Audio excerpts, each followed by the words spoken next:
I feel like the young man who was going through the line to shake the preacher's hand, and he put a sack in the preacher's hand, and the preacher looked at what was in the sack, and there was some change in it, and he said, "Well, why did you give me this?" He said, "Well, I know you need the money, preacher." And he said, "Well, thank you." He said, "But I really don't." He said, "I don't know where you'd get an idea like that." He said, "Well, my dad said last night, you're the poorest preacher we ever had." And so, da-da-da-da-da-da, all right. So I appreciate the opportunity. I do a lot of public speaking. Some of you have actually heard our radio show on KGO, and usually it doesn't bother me, but this is my first time back here, and I'm a little nervous, so forgive me for that. But it's what happens, I guess. And then when you follow Wes, my. So it's a tough act to follow, brother. I want to talk to you about blessings, and I'm going to share with you some of the background of my life. Never done this before, so if it makes me a little nervous, well, forgive me for this. But I want to tell you some background so you'll understand where the blessings happened and where they came from, because God is on his throne, and we want you to understand that certainly by the end of the day. I was born in Springfield, Missouri. Some of you have probably never heard of it, but you've heard of Bass Pro, and that's where Bass Pro started. And you've heard of Elvis Presley, and he used to come to Springfield fairly often. They could easily identify him in those days because that was the only pink Cadillac in town. And the reason why he would come up to Springfield was where his guitar players were from. And so he would come up from Memphis or wherever and come to Springfield. And my mother and father, my father was 36 years of age when I was born, and I don't know what my mother's age was, but a very unusual thing happened. And that was my father died of a cerebral hemorrhage at age 39. He was working on a water faucet. He told my sister to move because he was going to fall, and he fell over dead at age 39. Here's a gentleman who was a Phi Beta Kappa. He had a master's degree, and life probably would have been a lot different for me and my mother and my sisters had father not died at that age, but that's precisely what happened. And then the end result of that was my mother became a severe alcoholic. I remember seeing mother lie in bed for 2 or 3 weeks at a time. She would call a cab driver. He would stop at the liquor store and bring her a pint of whiskey, and she would just drink until she was almost, it was terrible to see. Believe me when I tell you, and you don't know it at the time, because what happens, any of you who had a lot of trauma in your life, you might learn that what happens is you actually just begin to feel dead inside because you can't deal with the feelings. I saw my mother get beaten up by her boyfriends, and I remember one time mother was drunk and she got into the refrigerator and she dropped a bunch of stuff on the floor. So I pushed her back away from it to get her so she didn't cut her feet. And she was so drunk she fell back, hit her head on the table, split her head open. You can imagine the ramifications that those things have to a child. By the way, ladies, I was going to tell you, I really enjoy the music you girls put together. You're both very talented. And I wanted to say that, and I forgot it as I got started. So my childhood was,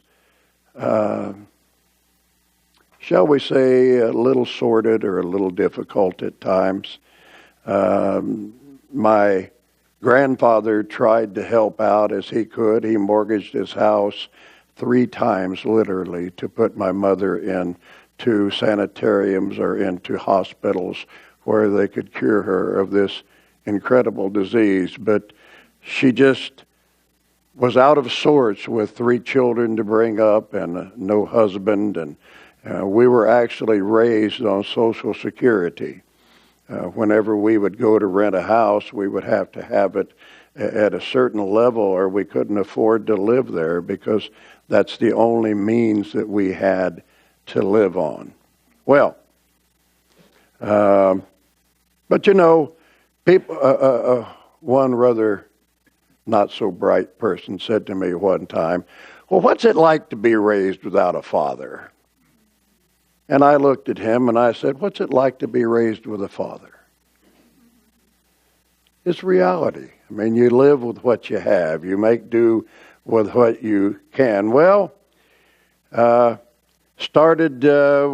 moving along pretty well in high school, and I had dated a girl for some time in my junior year in high school. And we had broken up, and so I'm walking down the hallway at Hillcrest High in Springfield, and she came by and she said, I need to talk with you. And I said, really? Let's talk. She said, no. She said, would you give me a ride home after school and we'll chat? And I said, well, all right, I guess we can do that. And as we're riding along, she said, I wanted to tell you something. I'm pregnant. Man, I'm 16 years of age, just about to turn 17. And I was afraid to ask the whose is it, you know. That's a good way to get smacked upside the head. And so I went home and I told my mother, I said, Karen's pregnant. And she said, well, you'll marry her then. So here I've got a good job. I'm working in the service station changing oil and pumping gas, you know. So now here I have a situation where we went down to Arkansas and we got married. And I had just turned 17 years of age.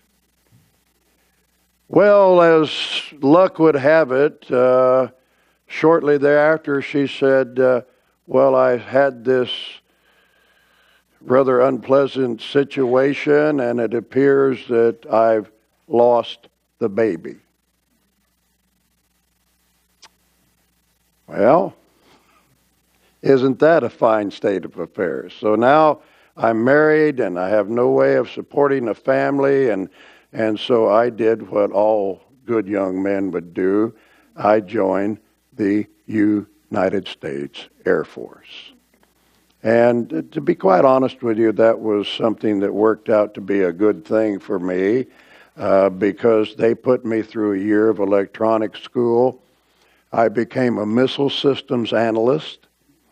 For any of you who've ever seen a B-52, underneath each wing of a B-52 is an air-to-ground missile. That was my missile. That was the missile that I worked on.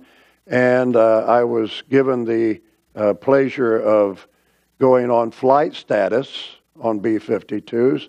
So that was a lot of fun. And it was about this time that Karen, my wife of that time, said to me, I have to tell you something. She was never pregnant. She had told me that she was pregnant. Later on, she said she lost the baby.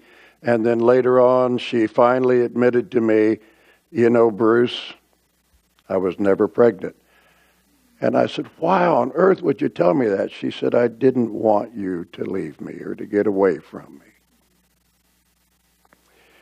So here I am. I'm in the Air Force. And by the way, that was a good thing for me. I got a couple of years of college in the Air Force, and I learned quite a bit, and I grew up some. And I left the United States Air Force when I was 22 years of age, having had the experience of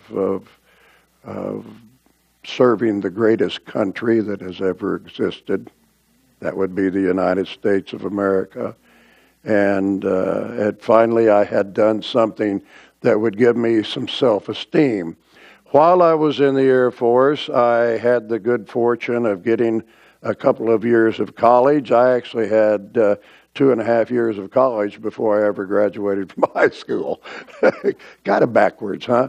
You actually, in those days, I don't know if it's true today, but you could enter college in California if you did not have a high school education in those days. I don't know if they still do that.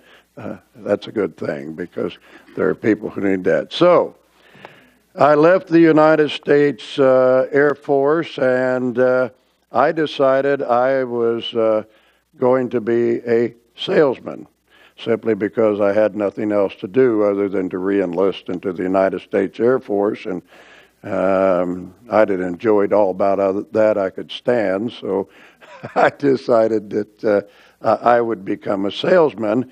And it was in 1966. And for those of you who are a bit historically minded, that was the year that federal Medicare began, in 1966. And so I started trying to sell Medicare supplements. Well, I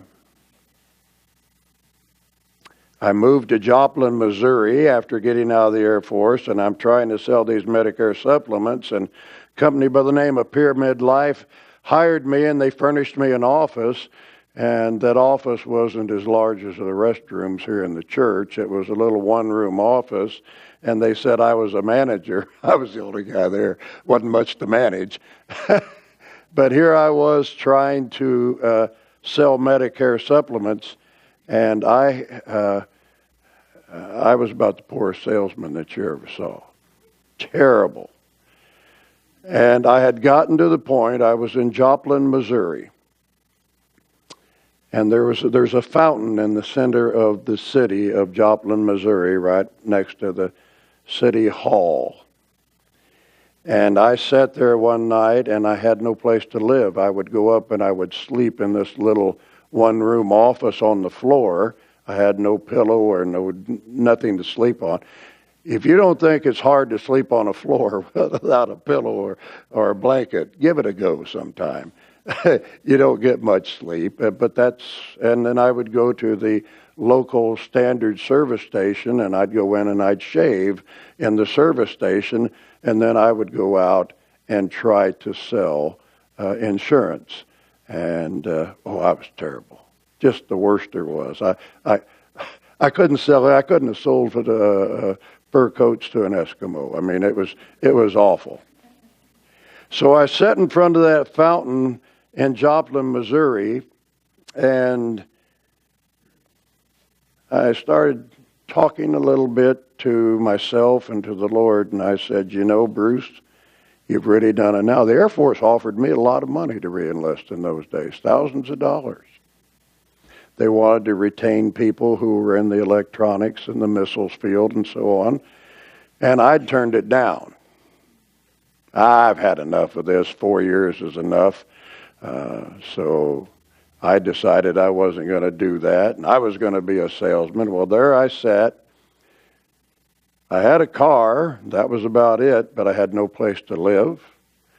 I had 55 cents left to my name. I went into a bar, and I ordered a beer. Now, I've never liked beer.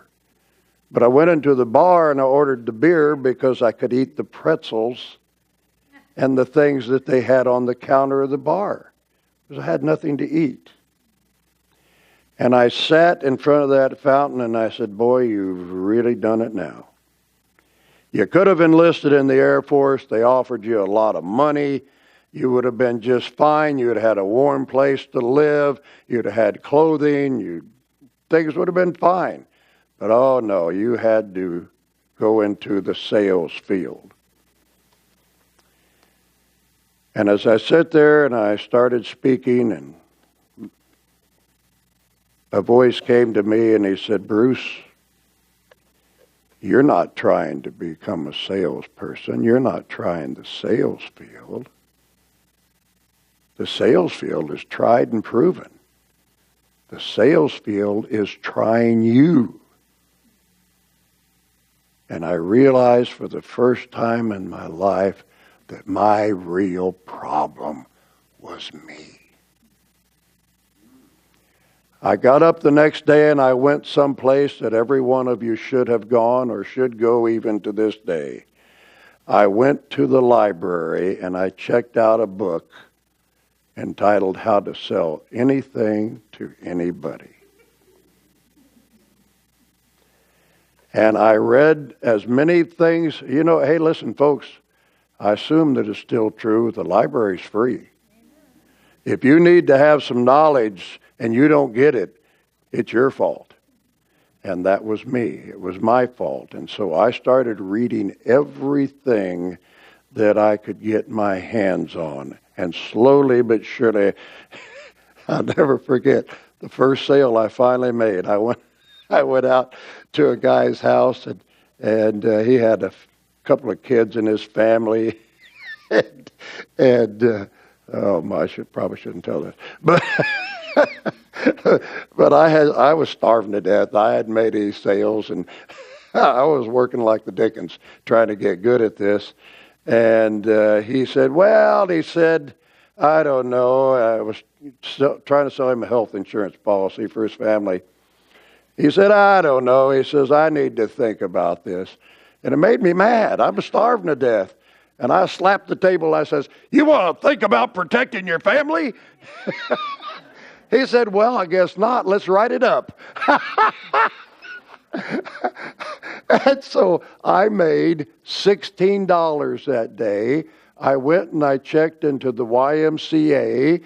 For $8, you could stay a week in the YMCA. And that $16 took me off the street, put a couple of bucks would about fill up your gas tank in those days, put a couple of bucks in the gas tank, and I was off and running. And from that time on, things got a little bit better. So I learned to work and I learned to sell by going to a library. Folks, if you don't know anything, it's your own fault. Libraries are free. Go down and check out a book and find out what's going on. And then I moved to Walnut Creek, California, and I started my own business there. Well,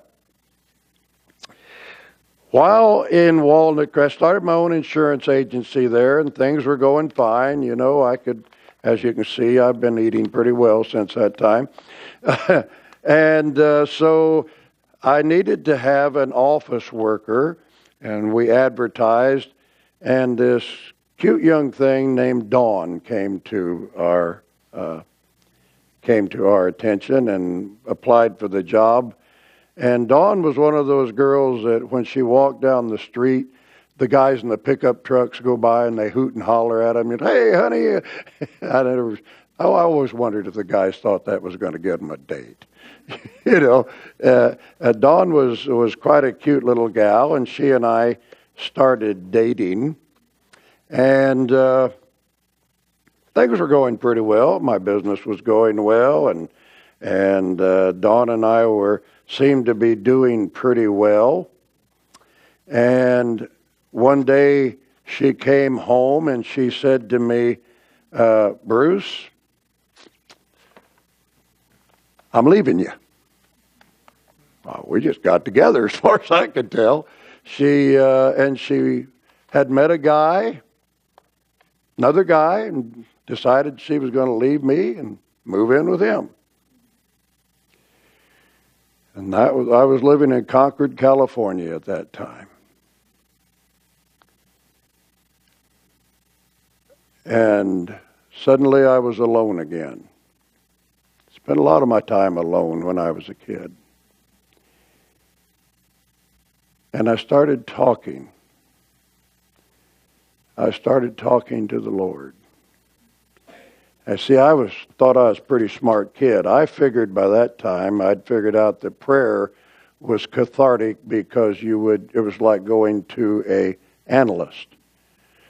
You would hear yourself speak, the words would hit the ceiling, they'd come back, and it was kind of a self-analyzation, if you will. That's the way I saw prayer. And I said, God, I don't even know if you exist. I don't even know if you're there.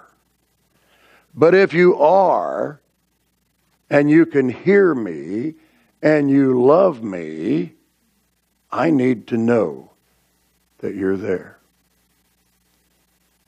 So now Dawn had left me and moved with another man, right? She got that picture. I said, have Dawn call me, tell me she misses me, tell me she loves me, and she wants to come home. Pretty impossible, isn't it? Within 25 seconds, the phone rang. Dawn said to me, Bruce, I love you. I miss you. Can I come home? She was living with another guy. She came home. She stayed precisely one day and moved back with the other guy. And I'm glad because I've got the nicest wife in the world. Terry is the love of my life. Well, you see here though, I didn't care because I had found a new love, and his name was Jesus Christ. You see, God had talked back to me, and suddenly I found that there was a communication between myself and the Lord.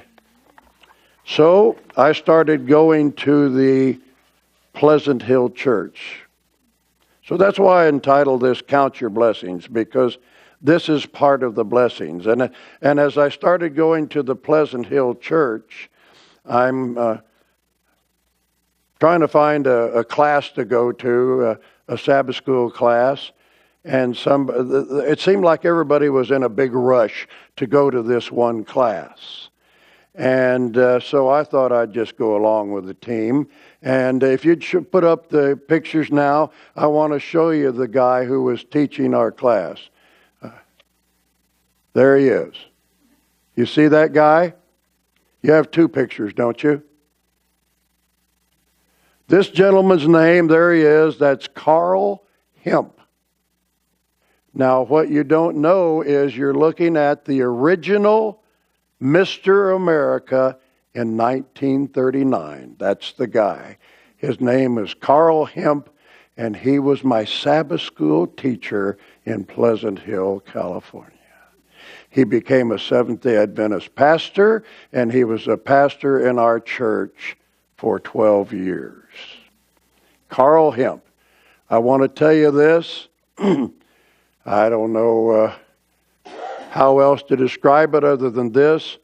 I love this man dearly. I started going to his class, and Carl was a very private man. I went to his Sabbath school class. He was a very brilliant man, by the way. Carl, this guy, this muscle man, read from 1 to 4 books every month. His library was so heavy that his books were stacked too deep on the shelf, and they actually had to reinforce that wall. It started sinking. I have the privilege of, by the way, owning many of those books today myself. Because what happened was, Carl was a very private man. He taught Sabbath school, and then he went home and took care of his own business. He was a very private guy. But I was visiting with a lady that I knew from the church, and she said, "Oh, by the way, you know that Mr. America guy at church?" I said, "Carl?" She said, "Yeah." She said, "Do you know he lives right down at the end of the block here?" But Carl was a very private guy, and he didn't really want people to know where he lived, or he didn't want to be too entertaining. But I drove down to the end of the block, and he's standing out there. And I got out, and I said, "Hey, Carl, how you doing, buddy?" And we started talking.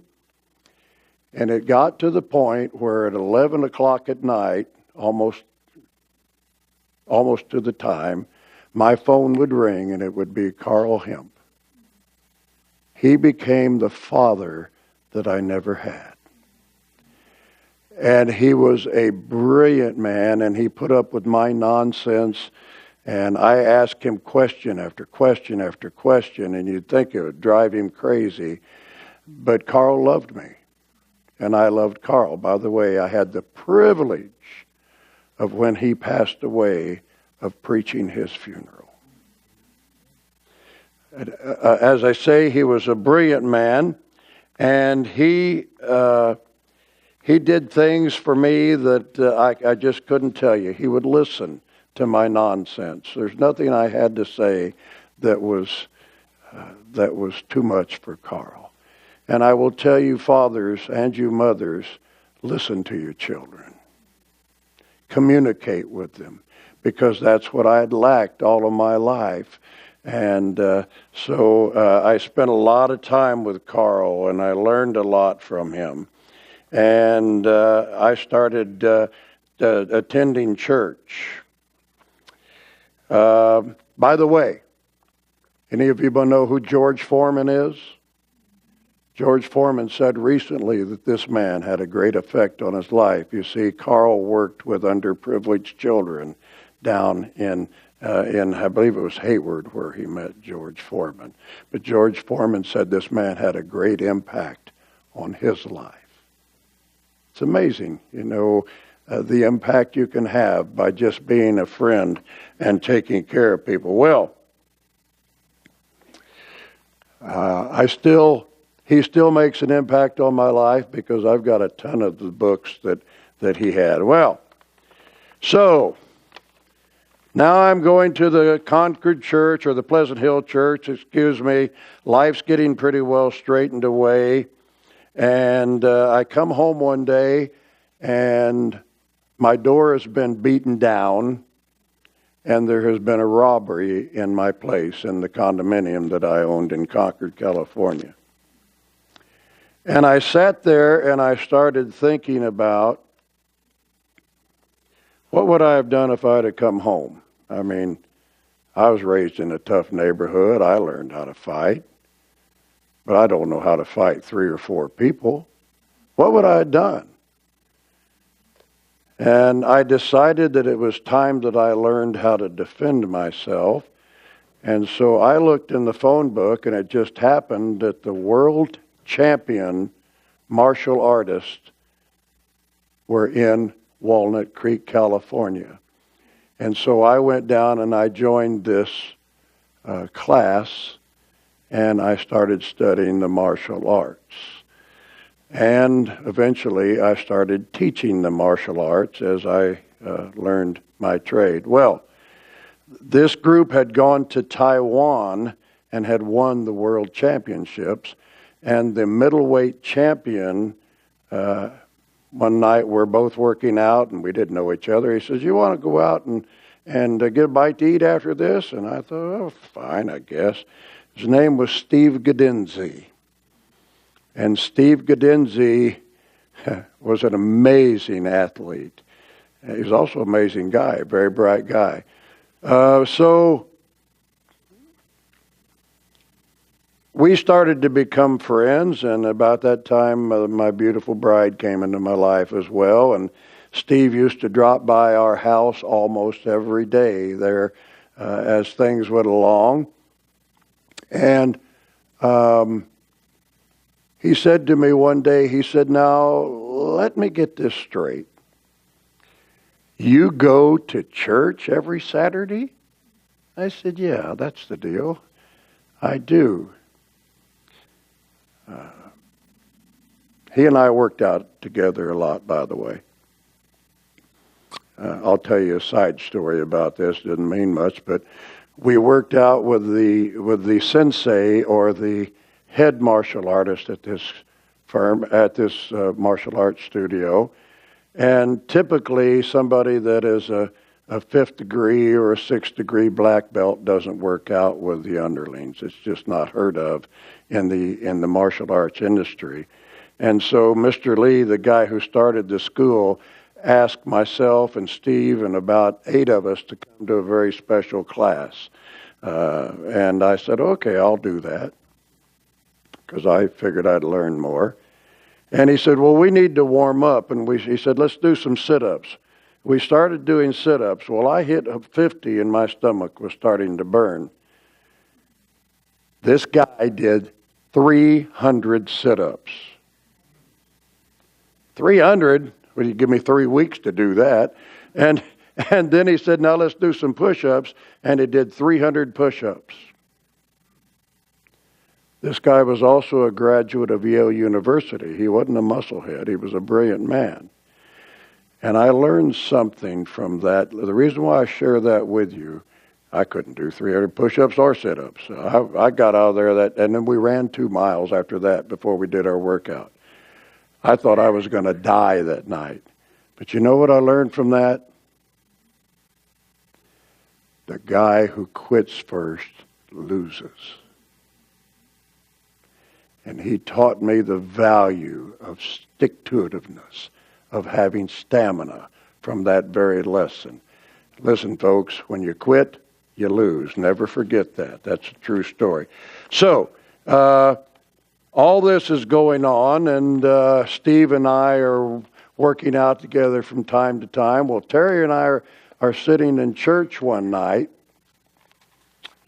and I turned around and I looked, and in the back of the church was Steve Gadenzi. You see, preaching to Steve would have done no good. He saw the way we lived our life. He saw the way we lived our life, and it made an impression on him. And he actually quit his job and attached to one of our evangelists, and he said, can I go with you and serve you as your second? And I don't want you to pay me anything, because he wanted to hear God's message every night. Isn't that incredible? A world champion martial artist wanted to be touched by the hand of God. Well, when Terry and I were in Nixa, just before we came back here, at 2 o'clock in the morning, I woke up and I said, I've got to see where Steve is. And I went out and I picked up my iPad and I keyed in the name Steve Gadenzi, and information on Steve came up all right. His obituary. And I sat there and I started crying, because I never told this man that I loved him. And I should have done that. But as I read his obituary, it said Steve was an active member of the Pleasant Hill Seventh-day Adventist Church, and his service was held in the Pleasant Hill Church. You see, I didn't preach to Steve. I tried to live a Christian life, and he saw that, and he saw that it made a difference in my life. And guess what? It made a difference in his life. Isn't that amazing? All he did was watch and listen, and he became a Seventh-day Adventist Christian. Well,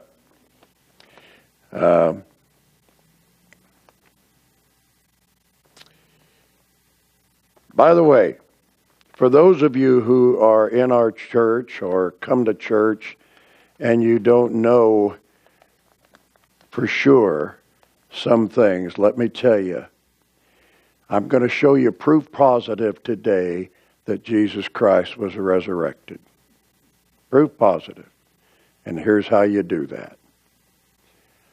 All you have to do is look at the apostles before Christ was resurrected and after Christ was resurrected. These men who ran away at the cross, these men who ran away at the beating of Jesus Christ, these men who denied him, all stood tall and said, I believe in Jesus Christ, and most all of them died a violent death supporting the name of Jesus Christ. That makes sense? So, the purpose of my message today is to tell you that along the way, I was blessed as we moved along in so many ways. Blessed by people who cared. Blessed by people who wanted to share the love and the grace of Jesus Christ. So they asked me then in Pleasant Hill, they said, I want you to start teaching a Bible class. And I didn't know anything about it. I mean, I'd taught one class on the traveling sanctuary, and I studied for 2 weeks to do that because I didn't know a thing in the world about it. And they said, we want you to teach a class. Well, here I am in a conference church, but I didn't know how to say no, and I said, okay, I'll teach a class. Well, I'm sitting in my class, and I look down in the class, and here's the conference president. Hal Thompson, his assistant, I'm sure, Sylvia, you knew Hal, was sitting in the class as well. And then in the front row of my class was a gentleman by the name of Siegfried Horn. Anybody know who Siegfried is? Open your commentaries and you'll see he wrote part of them. I was traumatized. I got the conference president and Siegfried Horn and the conference assistant or whatever Hal was. I didn't know a thing. I literally studied 3 to 5 hours a day to teach one class on Sabbath. You know what? It was the greatest thing that ever happened to Bruce Gray. By the way, I met my bride there as well. And I'm going to tell you something. If you like me or you don't like me, I can understand that. But this is the nicest person I've ever known. Terry Gray is a wonderful lady, and why she chose to spend her life with this old man, I don't know. But I'm going to keep her. At any rate,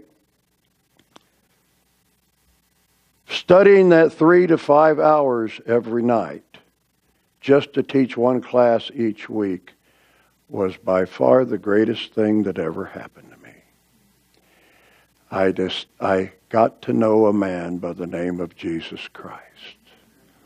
I've had an education that probably would be hard to be equaled because I've done this now for about 35 or 40 years. I've taught Sabbath school. People come and they say they enjoy the class. Listen, it's the greatest blessing I ever got. Was the blessing of having the opportunities to spend these hours with the Lord and to speak with Him and to hear His voice. By the way, folks, I want to tell you something. If you're praying and you're sitting down and you're given that now I lay me down to sleep stuff, you're doing it wrong. When you pray and you ask the Lord a question, shut up and sit there. I promise you, He will answer you. He will answer you. Give him the opportunity to speak with you. If prayer is simply a monologue, no offense to you, you're doing it wrong. You're doing it wrong. Prayer should be an interchange.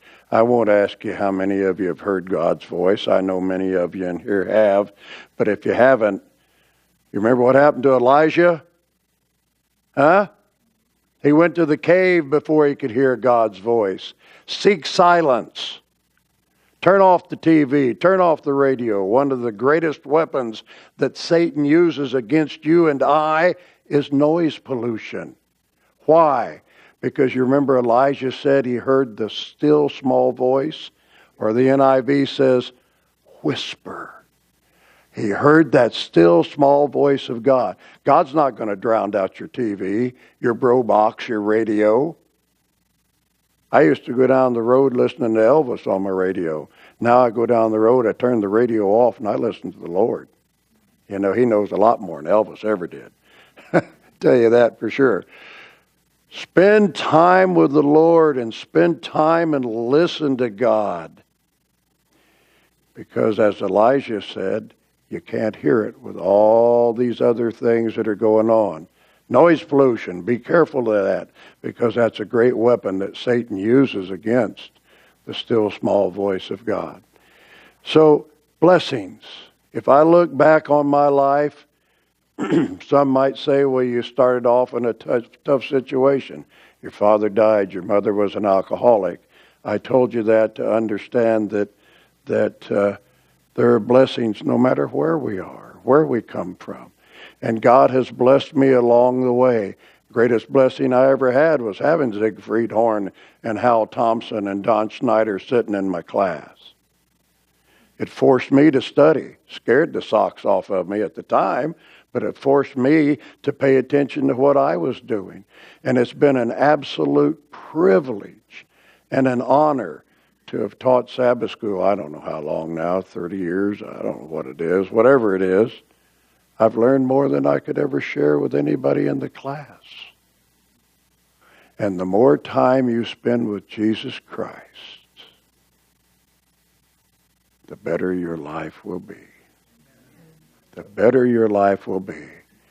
And you will have showers of blessing. Listen, I'm not going to take any more of your time. And I hope I didn't burden you with any personal information, but I want you to know that God is on his throne and he wants to spend time with you.